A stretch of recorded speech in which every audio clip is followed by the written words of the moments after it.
మాచర్ల నియోజకవర్గ పరిధిలోని వెల్దుర్తి మండలం మండాది గ్రామంలో పొట్టి శ్రీరాములు జలజీవన్ మిషన్ పథకం కింద చేపట్టనున్న పైప్లైన్ పనులకు మాచర్ల శాసనసభ్యులు జూలకట్టి బ్రహ్మానందరెడ్డి శంకుస్థాపన చేశారు. ఈ సందర్భంగా ఎమ్మెల్యే మాట్లాడుతూ స్వాతంత్ర్యం వచ్చి 78 సంవత్సరాలు గడిచినా గ్రామంలో తాగునీరు సమస్యలు ఉండడం బాధాకరమని, ప్రతి ఇంటికి నల్ల ద్వారా శుద్ధమైన తాగునీరు అందించడమే జలజీవన్ మిషన్ లక్ష్యమన్నారు.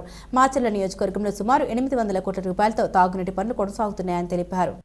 ఆ మహానుభావుని స్మరించుకుంటూ గ్రామాల్లోకి వెళ్ళినప్పుడు ఈ ఓవర్ హెడ్ ట్యాంక్స్ కానీ పైప్ లైన్స్ కానీ శంకుస్థాపన చేస్తున్నప్పుడు గ్రామాల్లో ప్రజలు వచ్చి చాలా ఆనందాన్ని వ్యక్తం చేస్తున్నారు. నాగార్జున సాగర్ ప్రాజెక్ట్ పక్కనే ఉన్న మంచినీటికి కూడా నోచుకొని మాకు ఈరోజు చంద్రబాబు నాయుడు గారు, పవన్ కళ్యాణ్ గారు కూటమి నేతృత్వంలో మీరు శాసనసభ్యులుగా ఉన్నప్పుడు ప్రతి ఇంటికి మంచినీటిని అందించే ఒక మంచి కార్యక్రమానికి శ్రీకారం చుడుతున్నారు అని చెప్పేసి వారు అడుగడుగున ప్రశంసిస్తున్నారు. పిన్నెల్లి రాజ్యాంగం అని చెప్పి ఒక పేజీ ఓపెన్ చేసి అరాచకమే అభివృద్ధిగా, అరాచకమే ఈ నియోజక ప్రజలు ఆస్వాదిస్తారన్నట్టుగా మరి వాళ్ళు పోస్టింగులు పెడతా ఉంటే ఒక దళిత మేధావి, ఒక నిబద్ధత కలిగిన డాక్టర్ కేవలం మాస్క్ అడిగిన నేరానికి పిచ్చివాణ్ణి చేసి, వివస్త్రుణ్ణి చేసి, రోడ్డు మీద పడేసి ఏ విధంగా అతన్ని మానసికంగా, శారీరకంగా, సామాజికంగా మరి అన్ని విధాలుగా హింసించి ఆయన చావుకి కారణమైన వైసీపీ నాయకులు డాక్టర్ సుధాకర్ సభ్య సమాజం తలదించుకునేలాగా ఆ ఉదంతాన్ని తలుచుకుంటే ఆ జరిగిన విధానాన్ని చూస్తే కళ్ళమ్మటి నీళ్ళు వస్తాయి. అలాంటి కుటుంబాలకి ఈరోజు చంద్రబాబు నాయుడు గారి నేతృత్వంలో కూటమి ప్రభుత్వం న్యాయం చేస్తా ఉంది. ఇవన్నీ ఏంటంటే అరాచకం చేస్తూ, హత్యలు చేస్తూ ఇదొక రాజ్యాంగం అని ఫీల్ అవుతున్నారు. రఫా అంటూ ఎవరి తలకాయలు నరుకుతారు వీళ్ళు. 50 కోట్ల రూపాయలతో పట్టణ ప్రజల దాహార్తిని తీర్చడానికి అమృత్ కానీ, అర్బన్ డెవలప్మెంట్ అథారిటీ ద్వారా ఒక 137 కోట్లు, మొత్తం 150 కోట్లతోటి మాచర్ల పట్టణ ప్రజల దాహార్తిని తీర్చుకోవడానికి ప్రయత్నాలు మరి టెండర్లు అయిపోయినాయి. ఆవర్క్స్ కూడా మొదలు పెడతాం.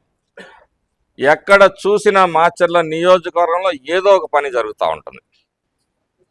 అంటే వాళ్ళ దృష్టిలో ఈ అభివృద్ధి చెందకూడదు ఈ ప్రాంతం. ఏ విధంగా అయితే జగన్మోహన్ రెడ్డి ప్రైవేట్ కంప్లైంట్స్ ప్రభుత్వం అభివృద్ధి కార్యక్రమాల్లో చేస్తూ ఉంటే ప్రైవేట్ కంప్లైంట్స్ చేసి వాటిని నీరుగార్చే ప్రయత్నాలు చేస్తూ ఉన్నాడు. నిన్న చూసాం వీళ్ళ 2 నాలుకల ధోరణిని. అమరావతి మీద మరి జగన్మోహన్ రెడ్డి ఏం స్టేట్మెంట్, ముఖ్యమంత్రి ఏడుంటే అక్కడ రాజధాని అంట.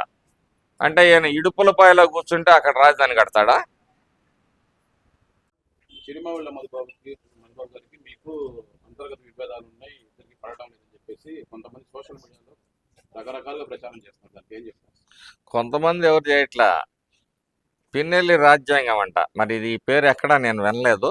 వ్యక్తుల పేరు మీద జగన్మోహన్ రెడ్డి రాజ్యాంగం, పిన్నెల్లి రాజ్యాంగం. సరే ఓకే, పిన్నెల్లి రాజ్యాంగంలో ఇవన్నీ పోస్టింగ్లు పెడతా ఉన్నాడు. పిన్నెల్లి రాజ్యాంగంలో ఏముంటుంది? అరాచకం, దోపిడీ, దుర్మార్గం, దౌర్జన్యం, కబ్జాలు, కల్తీ లిక్కరు, ఇవి పిన్నెల్లి రాజ్యాంగాలు ఉంటాయి. తెలుగుదేశం రాజ్యాంగంలో ఏముంటుంది, లేకపోతే జూలకంటి రాజ్యాంగంలో ఏముంటుందంటే అభివృద్ధి ఉంటుంది, సంక్షేమం ఉంటుంది. ఈరోజు మధుబాబు గారికి పదవి ఇస్తే నిజంగా మేమందరం కూడా చాలా సంతోషించాం.